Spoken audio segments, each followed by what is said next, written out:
Hi everyone, and welcome to week 3 of the Smash Factor Get Into Golf programme. I'm Natalie Adams, you're watching Smash Factor TV.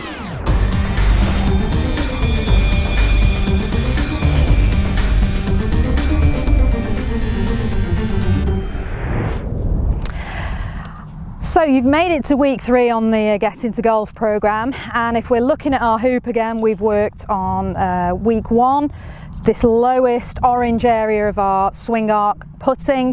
Week 2 we moved up to the red areas for chipping, and this week we're going to be working on slightly longer shots, so we're going to be looking more at, we're sort of halfway up, starting to get into the green areas, which we would call pitching.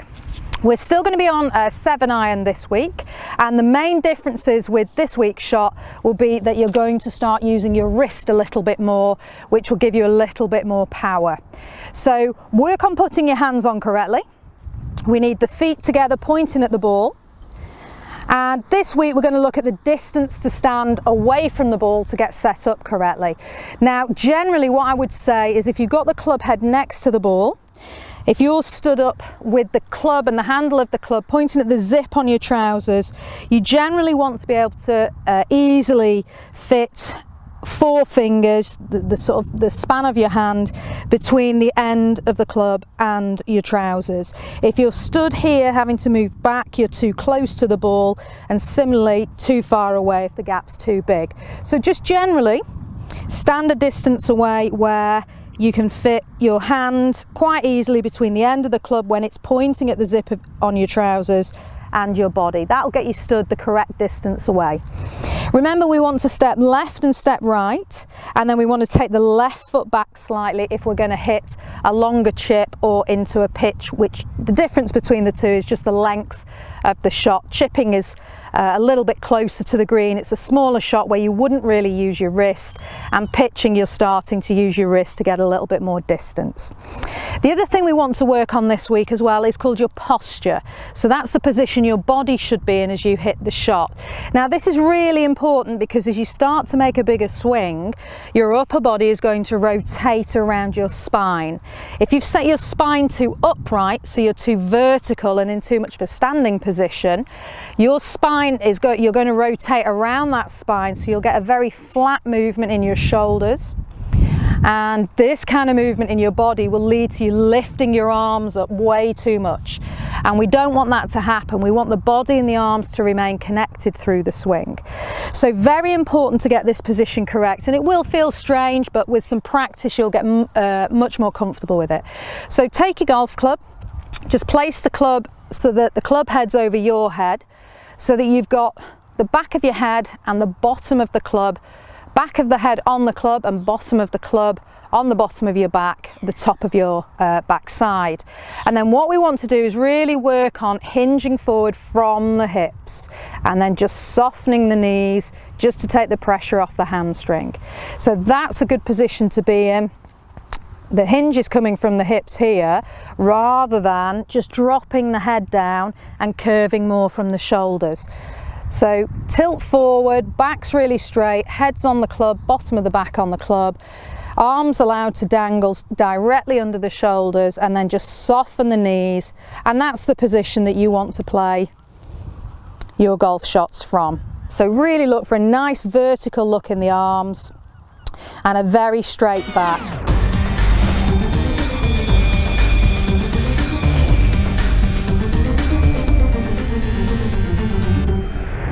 Okay, so now all we have to do is get you to swing the club from that position, and the main differences here between chipping and pitching are just the use of the wrist. So last week when we looked at the chip shot, we were set up in this position. We were keeping the left arm and the club in a straight line as we swung the club back, and then turning the body towards the target to keep the straight line of the left arm, the club, as we swung through. This week we're going to swing the club back, but we're going to use the wrist once the hands have just gone past the right thigh.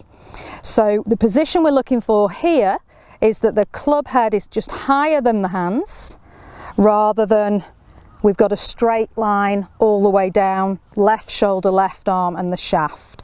So as you draw the club away, pull the club away from the ball, Once the hands get to just past the right thigh, we now want to point the thumbs up just to allow the club head to rise off the ground, and we want to create this angle here. So the shaft of the club is just above horizontal.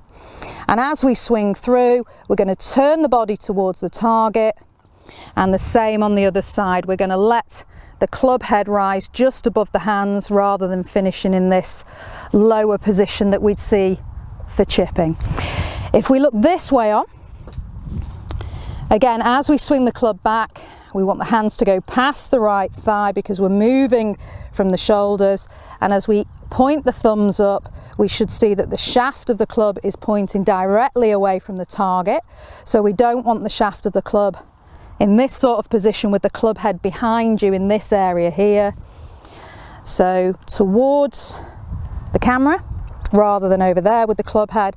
And similarly, as we go through, turn the body, but let the shaft swing through, club head rising above your hands, but again the shaft is pointing out towards the target rather than pointing over to the left, which you'd be able to see there.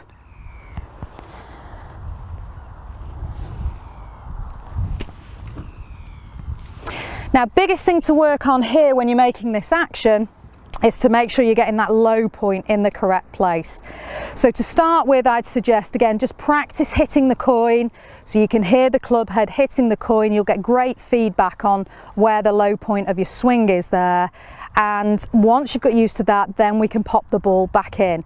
But make sure you're trying to get the low point for the club head to be exactly where the ball is, or just to the left of the ball rather than on the right.